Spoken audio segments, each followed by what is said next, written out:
Beneath the Velvet Lies. The sound of heels echoed across the marble floor of the Seraphine Grand Hotel as Cellini Villarosa, heiress to a jewelry empire, stepped into the ballroom. Dressed in crimson silk, she turned heads, not just for her beauty, but for the mystery that cloaked her every movement. It was her first public appearance since her father's sudden death 2 months ago. No one knew that she hadn't come for the gala. She had come for him. Alec Monteverde stood near the grand piano, tall and sharp in his navy suit. The elusive billionaire who disappeared after his scandalous breakup with tech heiress Carla Ruiz. Rumors swirled. Embezzlement, betrayal, threats. But Cellini knew Alec better than anyone else. Once they were in love. Secretly. Recklessly. Until her father threatened to destroy Alec's entire legacy. Now, with her father gone and the Villarosa empire in danger from within, she needed Alec again, not just as a former lover, but as the only man she could trust. Or so she hoped. They met in the rooftop lounge, far from prying eyes. "You shouldn't have come," Alec said coldly, though his eyes betrayed the storm inside. "I didn't come to reminisce," Celine said. "I came to ask for your help." Alec laughed without humor. "You want help from the man your father tried to ruin?" She handed him a flash drive. "My father didn't die of a heart attack. He was poisoned. I found this in his safe. It contains names, documents, codes, and your name is on the list." Alec's face hardened. "I don't believe you," he said, but he took the drive anyway. Celine turned to leave, heart pounding.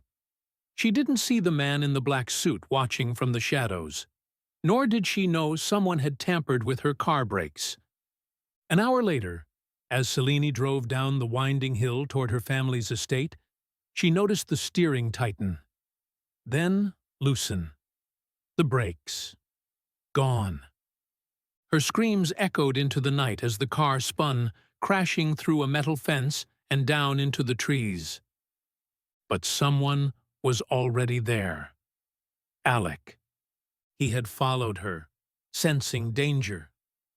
Celine woke in the wreckage with Alec carrying her in his arms. Blood dripped from his temple, but his grip was strong. "Why?" she whispered. "You were right," he said grimly. "I decrypted the files. Your father was being blackmailed, and someone wants us both dead."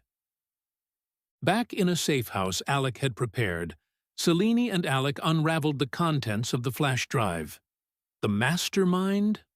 Her late father's most trusted legal advisor, Victor Salcedo, who had been embezzling for years, using offshore accounts and threatening to kill anyone who discovered him. And Celine's father?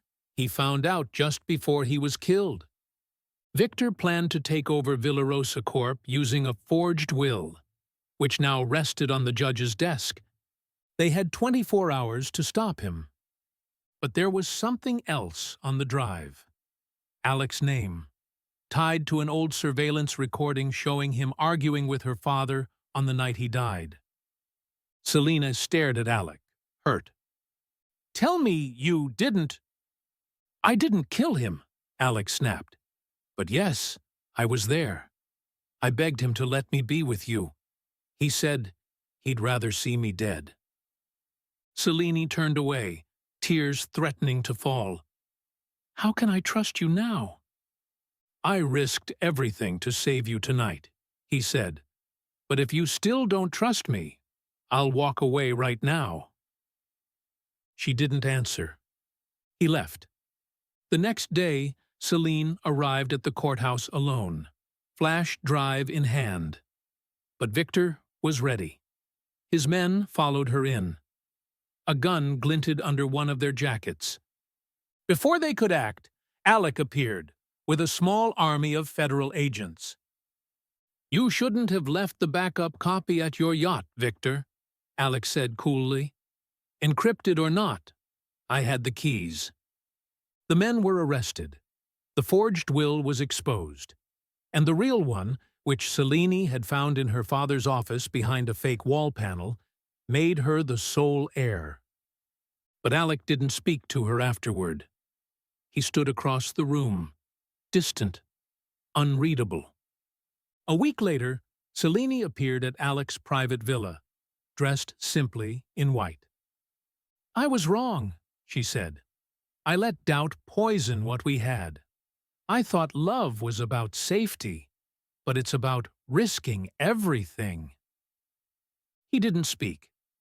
Instead, he handed her a small box. Inside was the locket she lost years ago, the one with their picture inside.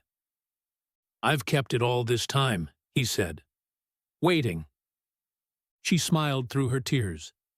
"Then, don't wait anymore." The truth almost destroyed them. But beneath the velvet lies, love remained.